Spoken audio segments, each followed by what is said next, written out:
পাথর প্রতিমার প্রাইমারি স্কুলে কেন্দ্রীয় বাহিনীর উপস্থিতিতে শিশু সংসদ নির্বাচন অনুষ্ঠিত হলো। অবিশ্বাস্য হলেও সত্যি 2024 লোকসভা নির্বাচন দোরগোড়ায়। রাজ্যের সর্বত্র চলছে কেন্দ্রীয় বাহিনীর রোড মার্চ। আর ঠিক তখনই এই নির্বাচনকে লক্ষ্য করে বা দক্ষিণ 24 পরগনা জেলার পাথর প্রতিমা ব্লকের উত্তরাবাদ অবৈতনিক প্রাথমিক বিদ্যালয়ে কেন্দ্রীয় বাহিনী দাঁড় করিয়ে চাইল্ড ক্যাবিনেট অর্থাৎ শিশু সংসদের ভোট অনুষ্ঠিত হলো। তবে এই কেন্দ্রীয় বাহিনীর জওয়ানরা স্কুল মনোনীত ছাত্রছাত্রী পাথর প্রতিমার ব্লকে 15টি গ্রাম পঞ্চায়েতের যতগুলি অবৈতনিক প্রাথমিক বিদ্যালয় রয়েছে তার মধ্যে উত্তরাবাদ অবৈতনিক প্রাথমিক বিদ্যালয় স্বতন্ত্র।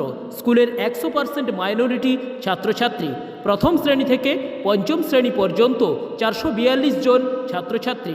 শিক্ষক শিক্ষিকার সংখ্যা 9 জন। ইতিমধ্যে দক্ষিণ 24 পরগনা অবৈতনিক প্রাথমিক বিদ্যালয়গুলির মধ্যে বিভিন্ন পুরস্কারে মনোনীত হয়েছে এই স্কুল। তার আজকে নির্বাচন এবং সম্পূর্ণ বিনা পয়সায় ছাত্রছাত্রীদের কম্পিউটার শিক্ষার জন্য কম্পিউটার ল্যাবেরও উদ্বোধন করা হলো আজ। কম্পিউটার ল্যাবের নাম দেওয়া হয়েছে APJ Abdul Kalam computer lab. উল্লেখ্য 2009 শিক্ষা বিল অনুসারে প্রতিটি অবৈতনিক প্রাথমিক বিদ্যালয়ে শিশু সংসদ করা বাধ্যতামূলক। সেই নিয়ম মেনে প্রতি বছরই এই নির্বাচন অনুষ্ঠিত হয়। সম্পূর্ণ নির্বাচনী বিধি মেনে voter slip, ballot paper, ballot box, presiding officer, first second third polling officer সহ সমস্ত নিয়ম মেনে এমনকি নমিনেশন ফাইলও বাদ দেওয়া হয়নি।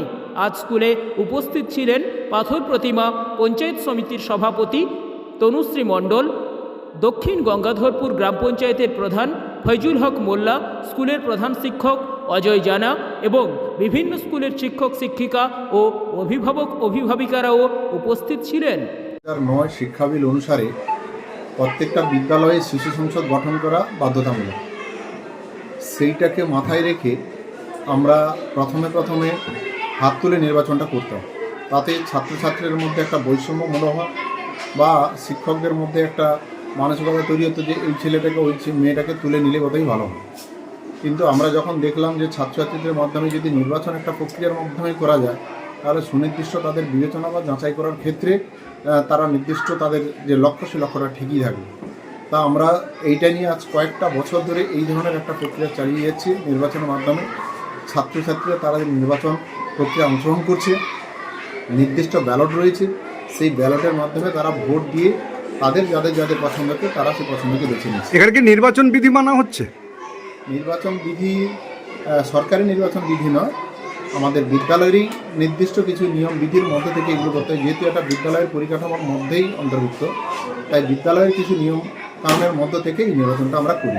ছেলেদেরকে উৎসাহে নির্বাচন বিধি যেটা, সেই বিধিটা স্কুলের নির্বাচন বিধির মধ্যে। কিন্তু আমরা জেনারেল ইলেকশন যেভাবে আমাদের বিধানসভা, লোকসভা, পঞ্চায়েত নির্বাচন হয়, সেই নির্বাচনের আদলেই আমরা নির্বাচনটা করছি।